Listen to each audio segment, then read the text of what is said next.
Right this way. I think it's a fitting throne for the Mistress of the Dark. This is nice, boys. Sure know how to treat a gal. While we're waiting for the blood drive to begin, would you mind if I asked you a question? No, go ahead, fire. Forgive me if it's stupid, though. I'm expecting that. Something just doesn't jive right. I mean, I thought you were a vampire, but you got no fangs, and you're out walking around in the daytime. I do maybe look a little bit like a vampire, but it was actually, my mother was a famous sorceress.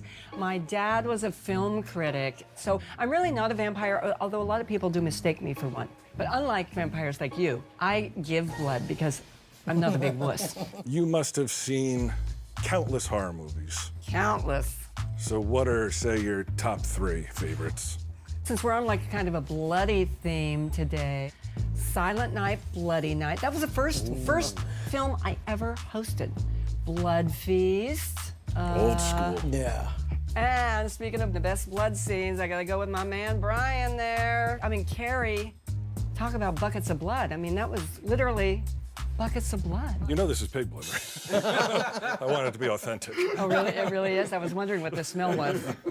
So you're not just a TV and horror icon, you're also a comic book icon.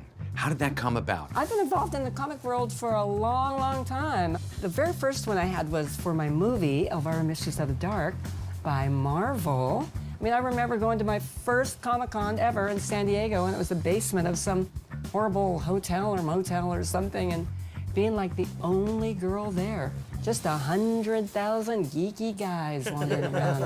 And I want to thank you for signing my comic book that day. It meant a lot to me.